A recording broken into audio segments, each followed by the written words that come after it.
You want to dive into the stories and myths behind Professor Scienza's new series, but Italian isn't your thing. No problem. You find all the conversation translated in English in the new Mama Jumbo Shrimp book, an Italian wine pilgrimage with Professor Attilio Scienza. Now available in English on Amazon. So I wonder if you could just talk a little bit about how you became interested in biodynamics and how you decided to just embrace that form of viticulture. Well, we could start with the approach I had on the vineyard, and the first decision I made, it was to read out of chemicals, because I was really scared once I saw which kind of protection you have to put on yourself when you spray chemicals on the vineyard. And these make me make the assumption that it'll be not really safe to have a wine coming from something that's grown with this kind of approach. Welcome to this special Clubhouse session of the Italian Wine Podcast. Listen in as members of the Italian wine community engage in fascinating conversations about contemporary wine topics. If you enjoyed the show, please consider donating through ItalianWinePodcast.com. And remember to subscribe and rate the Italian Wine Podcast wherever you get your pods. Hi everyone, this is Beatrice welcoming you to the Italian Wine Clubhouse Ambassadors Corner, one of the top-ranked shows on Italian Wine Podcast. Here, our ambassadors get the mic to interview their favorite producer with total freedom. And if you miss it live, no worries, it's a recorded and drop later on the Italian Wine Podcast. Today's guest host is Stephanie Johnson. Stephanie is a wine writer and wine educator based in New York City. She holds the WSET Diploma in Wine and Spirits and is certified as an Italian wine expert by Vinitaly Academy. Her wine career spans the journalism, retail, and restaurant sectors, including 5 years as wine director at City Winery in Soho. She joined Wine and Spirit magazine as tasting director in 2013 and later served as Italian wine editor from 2016 to 2024. A passionate educator, she teaches WSET Level 2, Level 3, and Diploma courses at New York City International Wine Center. Her new venture, SteepleJack, spotlights the heroic stories of Italian wine producers, blending deep expertise with compelling storytelling. Today, she's going to interview Moreno Petrini of Tenuta di Valgiano. So, Stephanie, Moreno, how you doing, guys? Very well, thank you. Great, thanks, Bea. Stephanie, are you ready for our ritual question? I'm ready. Perfect. How did you discover the wines of Tenuta di Valgiano? Well, I first met Laura De Colabiano and Moreno. I think it was 2018 at Anteprima di Toscana at the tasting. And I love their wines. I had also tasted them in tasting panels at Wine and Spirits magazine. But when I met them, I started talking to them about Lucca and about the particularities of that area. And I became really intrigued by the story. And so I decided to visit, which I did in, I believe, 2019. And I ended up writing a story for the magazine about that area. So it's time for me to meet myself. Now I'm turning over the floor to you, Stephanie. Have a nice interview. Thank you. Okay, hey, Moreno. Hey, I'm here. Thanks for joining us. I appreciate your time. Unfortunately, Laura couldn't be with us today for technical reasons, but I know you will give us a very good representation of Valgiano. So first of all, let's kind of just start by hearing a bit about how you came to be the owner of Tenuta di Valgiano. Like, how did you end up owning this winery? The story is because I grew up in the property next door. So Tenuta di Valgiano was my playground when I was a child. And when the former owner, that he was a friend of our family, decided to sell, to move back to his brother house close to Rome, I decided to buy. And it was something that my family had been a little bit skeptical about, but I was in love with this place and I decided to do. And can you just describe a little bit the setting of what feels like and looks like when you're at Tenuta di Valgiano? We are on the hill in the northeast part of Lucca, around 15 kilometers from town. And we have a river, and this was really my playground, as I told you. And this river is passing through the property of my family and keep going up north a few hundred meters to reach Tenuta di Valgiano. And, you have a fantastic view from the hill down the valley of Lucca that is basically going from the seaside, Viareggio, basically to Florence. And sometimes at night seems to be Hollywood. I just saw you in Florence a few weeks ago, and we were talking about some things. And you mentioned to me that when you bought the place, there had just recently been a landslide or something. And so the condition of the property was maybe not the best. Can you talk a little bit about what you had to do to bring that property into a situation where you could really start to make wine and live there, in fact? Oh, let's say that the estate had been always produce wine. And at that time, back in 1993, in the area, that was the time in which you need to pass from bulk wine to bottled wine, because the bulk wine was no more sufficient to survive in terms of selling wine.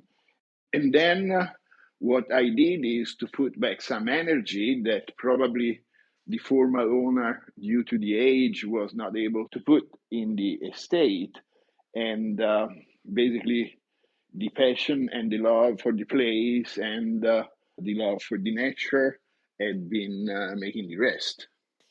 And so, what are the grape varieties that you work with at Valgiano? You mentioned before that Lucca got a pretty peculiar story.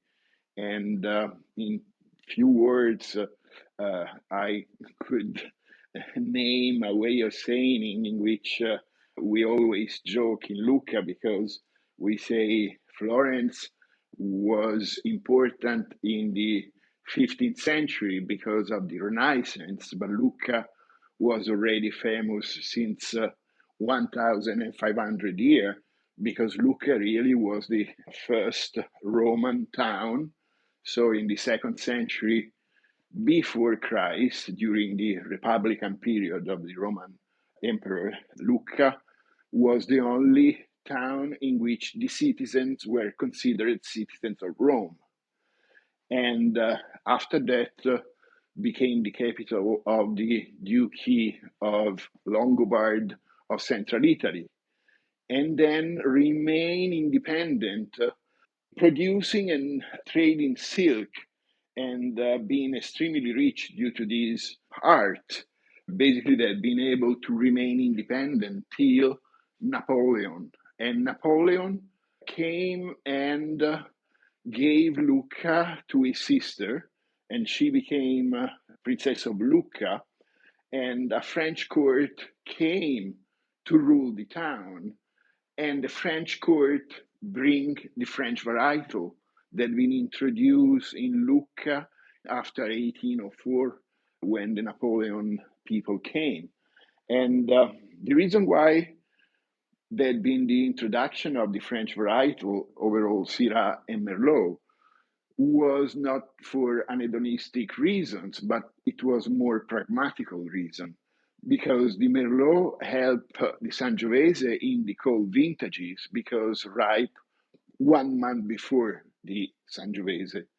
And the Syrah loved the heat that is a condition very stressful for the Sangiovese. It means that in a very hot season, the Syrah will help the Sangiovese, and the goal was to have a fixed amount of wine each year, because at that time wine was considered as food.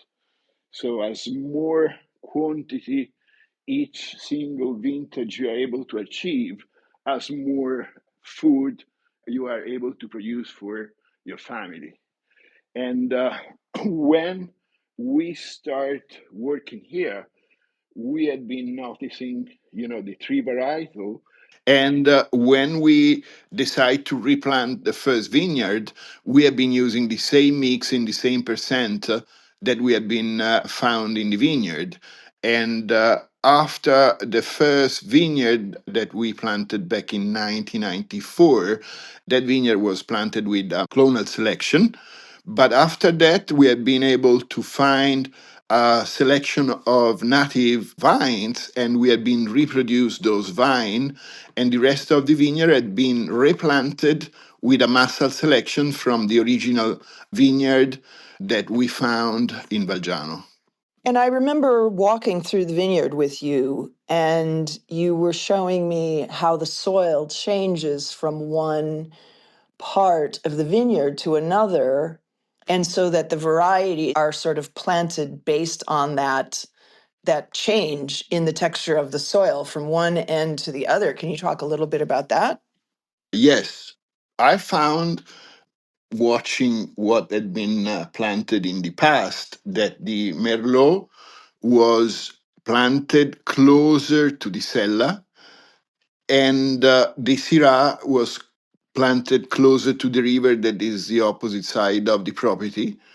And the soil of this area are pretty different, because close to the cellar we have clay and limestone, calcaire, and close to the river we have clay and sandstone. The sandstone was eroded by the mountains that is behind our shoulders, and is going up 3,000 feet, and is completely sandstone.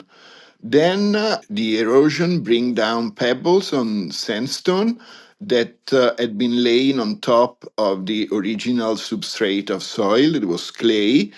And then we have in our vineyard that are with the same exposition going from 300 meter to 200 meter, and all with the same exposition, we found that we have clay and calcaire on a side, clay and sandstone on the other side, and in the middle of the vineyard there is the overlapping of the two soil.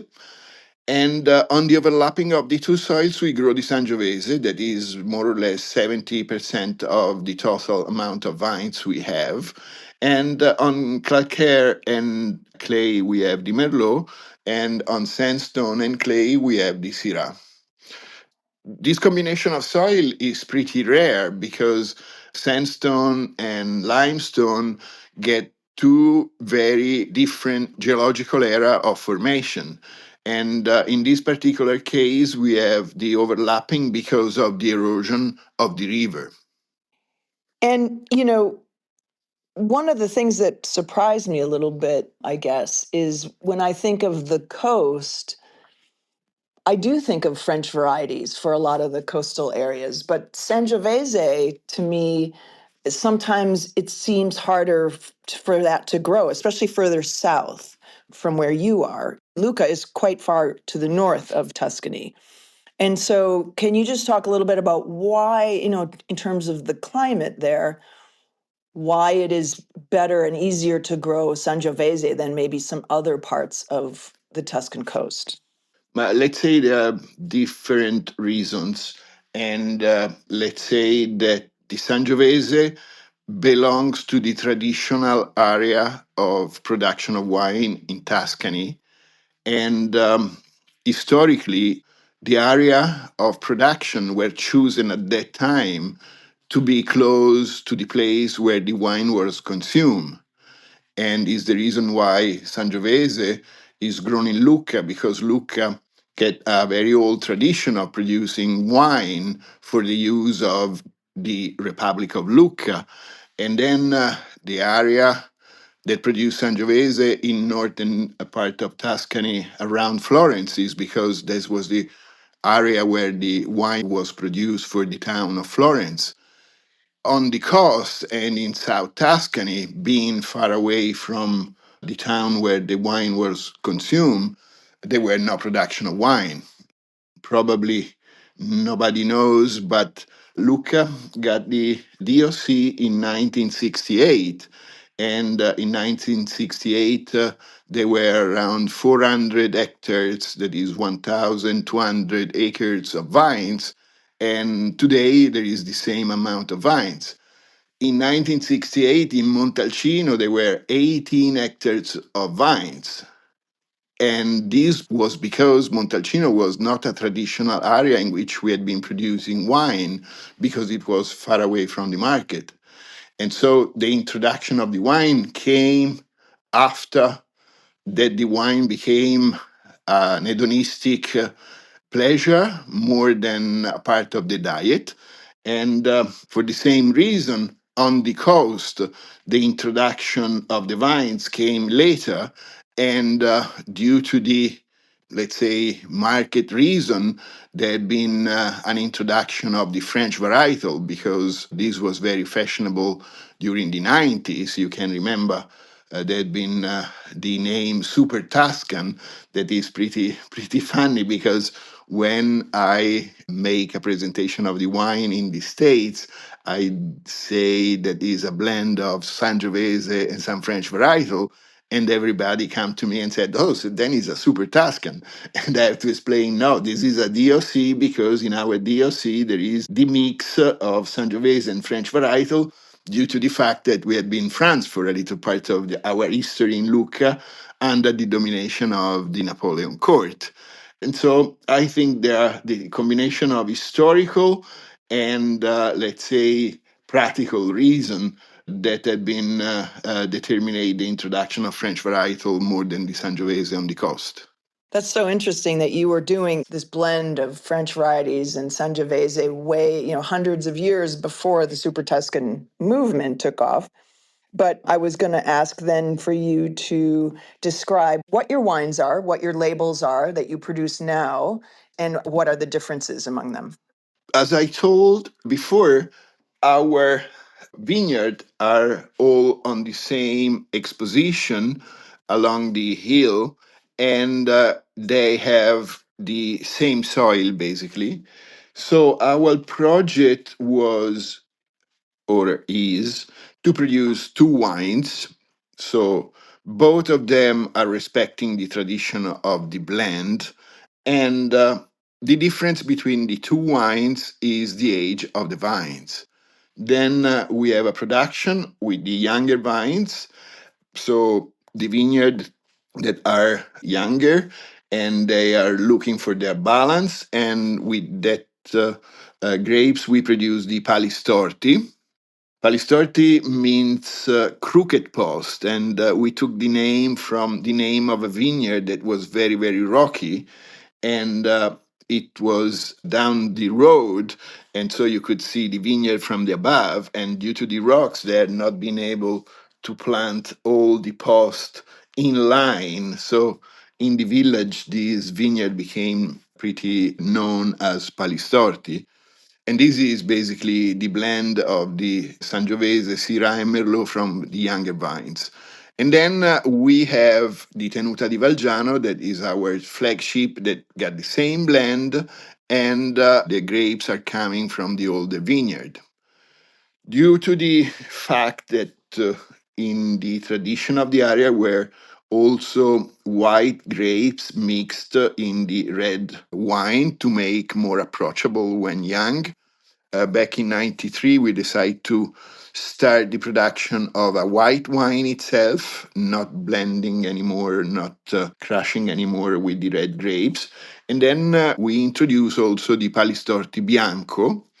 That is a very small amount of production because it's coming from very old vines. And in the probably last 8 years, we start also to make another young wine called Mazza Pink that is coming from the grapes that I take from my neighbor.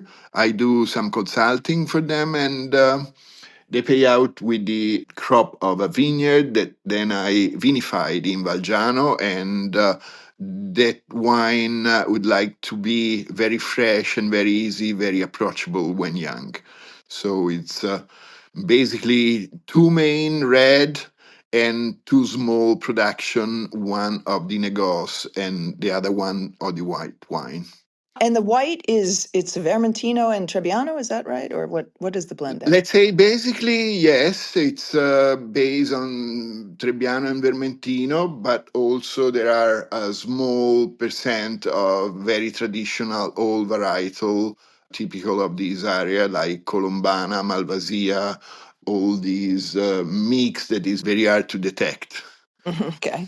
So you have basically Tenuta di Valgiano is sort of your top level flagship from the old vines. Palastorti Rosso is from the younger vines, same blend, but also really delicious wine. And that is a great wine if you can find it in terms of just ready to drink and juicy and delicious. And then Matza Pink, which I tried for the first time, is one of these wines that you could use as a chillable red, I think. It's like very Yes. fresh and fruity and like the perfect, wine by the glass, I think. And the white is delicious too. So one of the really important things that I discovered about Lucca when I was there is the number of producers who have adopted biodynamics. And I know that you and your team were very instrumental in starting that movement years ago, along with a couple of other producers. So I wonder if you could just talk a little bit about how you became interested in biodynamics and how you decided to just embrace that form of viticulture. Well, we could start with the approach I had on the vineyard, and the first decision I made, it was to read out of chemicals because I was really scared once I saw which kind of protection you have to put on yourself when you spray chemicals on the vineyard. And these make me make the assumption that it'll be not really safe to have a wine coming from something that grown with this kind of approach. And then from the really beginning, we did organic farming. And I was really convinced that the best way is to reproduce the kind of soil that you find in the bush, because this was basically the more natural situation for vines to grow. And of course, when you do a vineyard, you are doing an act of revolting the soil, and then you put the bottom soil on top, and you basically destroy the structure of the soil. And in a bush, it takes years. In a very intense agricultural act like the vineyard, is pretty impossible by itself. And I found that the only grower they were talking about the way to reproduce the humus in the soils were the biodynamics agriculture, not just viticulture, agriculture.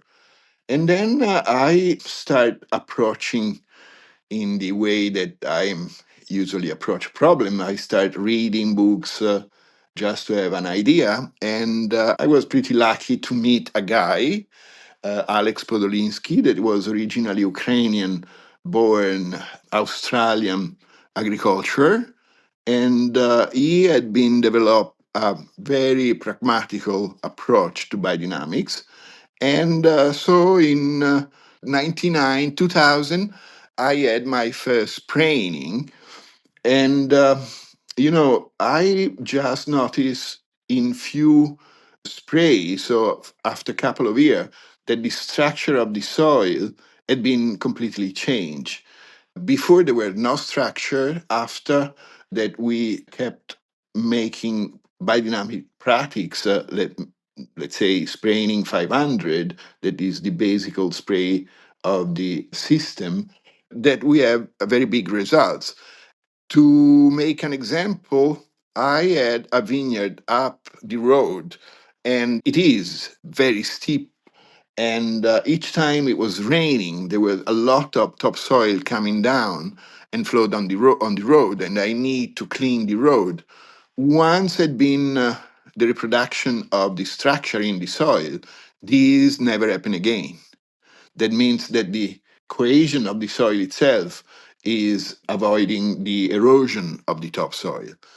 And I notice also that the wine became more and more energetic, more brilliant, and you really do not change the structure of the wine. So the quality of the tannins is coming really from the terroir. But biodynamics help you to have the best expression of your terroir and, let's say, make the wine very approachable in terms of joy. I've been tasting a lot also for the Grand Jury Européen, and after a while, I found in my note might be an example. This is a great wine, but it's sad, is introflex, is not showing light and brilliantness. And on the opposite, once I tasted biodynamics wine, I found, all the characteristic of the wine, but on top of those characteristics that belongs to the wine, also a much more, let's say, brightness in the wine that make the wine more exciting. So you started adopting the biodynamics in the early, when was it? The early 2000s? Yeah, 2002? 99, 2000, yes. We Okay. had been then the method certified in 2006, I think. Okay. And so you noticed, pretty quickly differences, not just in your soil, but in sort of the energy level and the just kind of expression of the wines. Correct, correct. Yes, the soils Interesting. was, let's say, a surprise, and it was really the difference underlined by the vintage 2003. That was one of the first really extremely hot vintage, and I had the experience of a lot of vineyard around my house that really lost leaves at middle of August because of the dryness and the really hot condition. On the other way around, our vineyard were very good in shape, and this was because we already had been reproduced the humus in the soil, and the humus is like a sponge that keep the water also when you have at disposal of the vines, also when you have these extreme condition. And this was really a turn out for us in terms of focusing on biodynamics. As I understand it, other people, some of the other producers in the area became interested in this same approach. And there was a group, I believe, early on, you and two other producers that were sort of helping people to get on board with biodynamics. And I think when I was visiting there, you told me it was something now like 70% of the producers who are working biodynamically. Is that still correct? Yes, it is correct. And this is coming from the Lucca situation in which basically all the estate are more or less of the same dimension. So we have been focusing on the same problem. And all the estate belongs more or less to the original Lucchese family had been pretty rare, and we have just two examples in the last few years in which there had been an investment from abroad to buy an estate in Lucca. This is because, let's say, the price of the land here is much more expensive than in other part of Tuscany because of the limitation of the extension itself, and all the estate brings with them also an historical part because it coming from the history.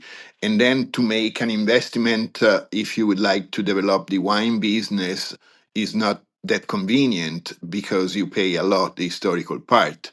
And then, the producer of Lucca, some of them are my friends from school, friends of family. So it's very natural to exchange experience, and we taste together. And everybody had been convinced, let's say the majority of the producer, by tasting the wine, that this was a good way to improve the quality of the wine. And from then on, we had been working together, helping each other to develop more and more the biodynamic approach. And so far, I think that, as you said, 70% of the total appellation is grown under biodynamics principles. I can't think of another Italian wine appellation that has such a high percentage of, maybe there are some, but I don't, none of them come to mind. I mean, when you think of Panzano in Chianti Classico having a very high percentage of organic production, they're known for that, but I've not seen so many other places that have this high of an adoption of biodynamics. So it's really, to me, what contributes to this unique environment and community around Lucca that is so interesting to delve into. Could you talk a little bit more about just Lucca, the city? If people have not been there, it's not really, when people go to Tuscany, they go to typically Florence and maybe Montalcino or Siena or places like that. And it's maybe not quite on the first or second tier of places to visit,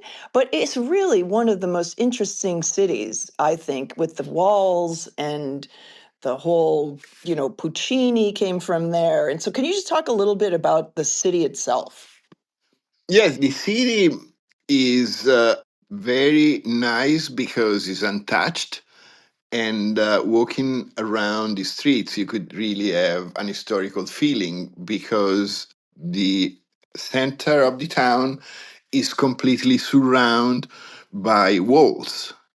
And those walls is the third after the Roman and the medieval one. This third circle of walls, it was built in the 16th century.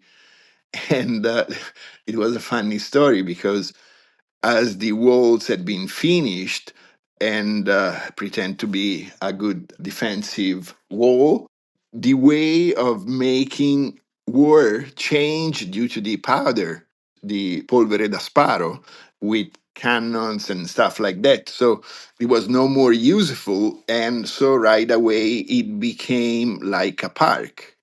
So there was the tradition of making a walk around town on top of the wall, and this around 3.5 miles. And this was very popular in the 19th century, 17th century. So the people used to walk there, meet each other. It was like a way to be a community. And also today, there's nothing new inside the wall because the development of the town had been then, let's say, happened just outside the wall itself. And is extremely rich in terms of number of churches. There are around 99 churches inside the wall.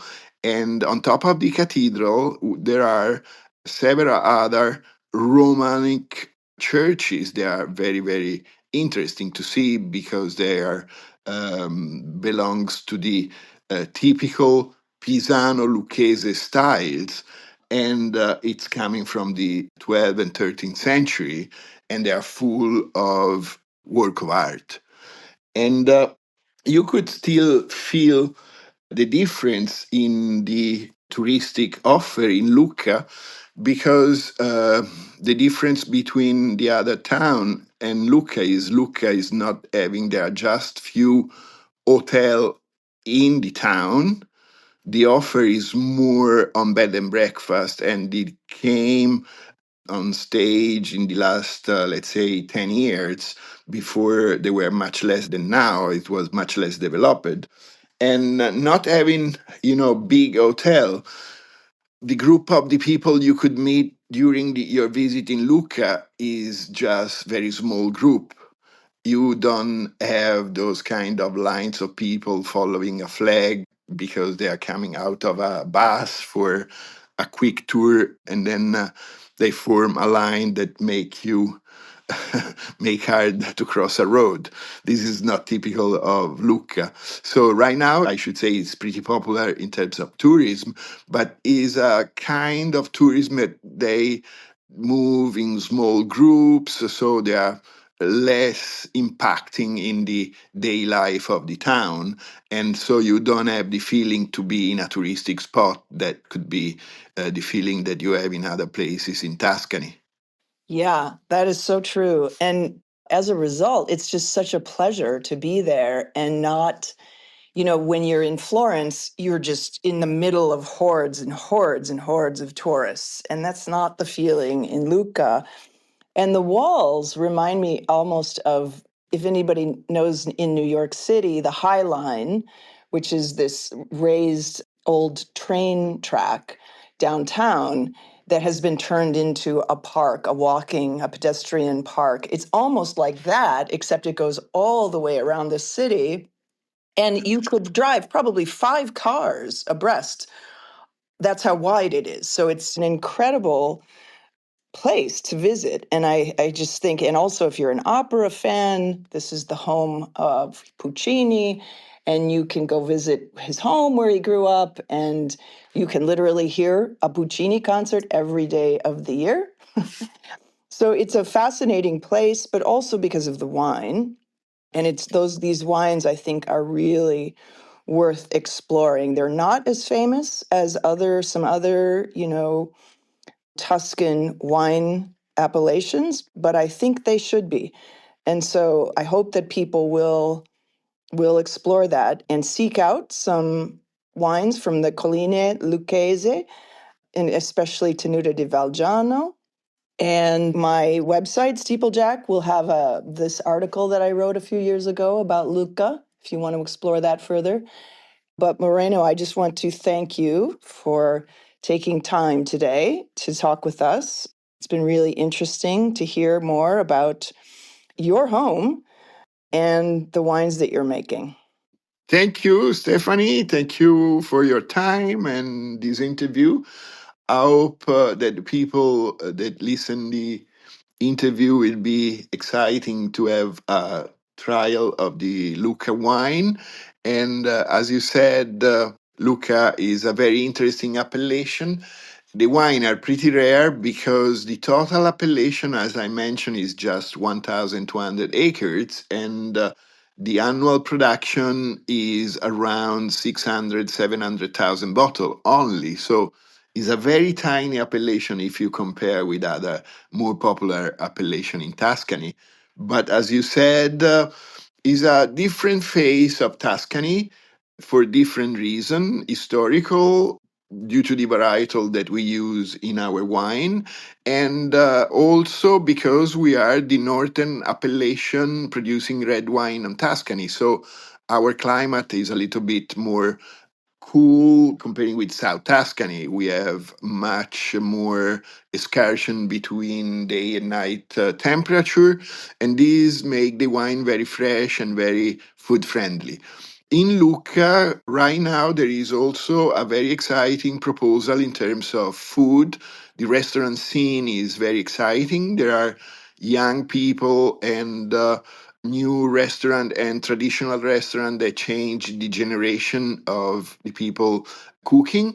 And right now in the area, I think there are more than 7 Michelin star restaurant that is a pretty high number for small town in Italy, I should say.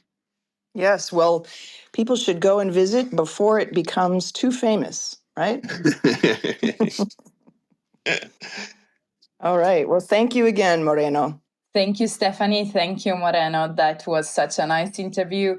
And it was really nice to hear a place that I love, like Lucca, being narrated by somebody that is from Lucca. So it was really, really nice. Thank you so much, guys, for spending time with us. For those who are interested to participate, just send us a DM through our Instagram or mail our Italian Wine Podcast producers at info@italianwinepodcast.com. Thank you so much again, Stephanie and Moreno. Thank you so much, everyone, for listening in. And this is a wrap from Italian Wine Podcast. Ciao, ciao! Ciao, Bye. ciao. Listen to the Italian Wine Podcast wherever you get your podcasts. We're on SoundCloud, Apple Podcasts, Spotify, Himalaya FM, and more. Don't forget to subscribe and rate the show. If you enjoy listening, please consider donating through ItalianWinePodcast.com. Any amount helps cover equipment, production, and publication costs. Until next time, chin chin.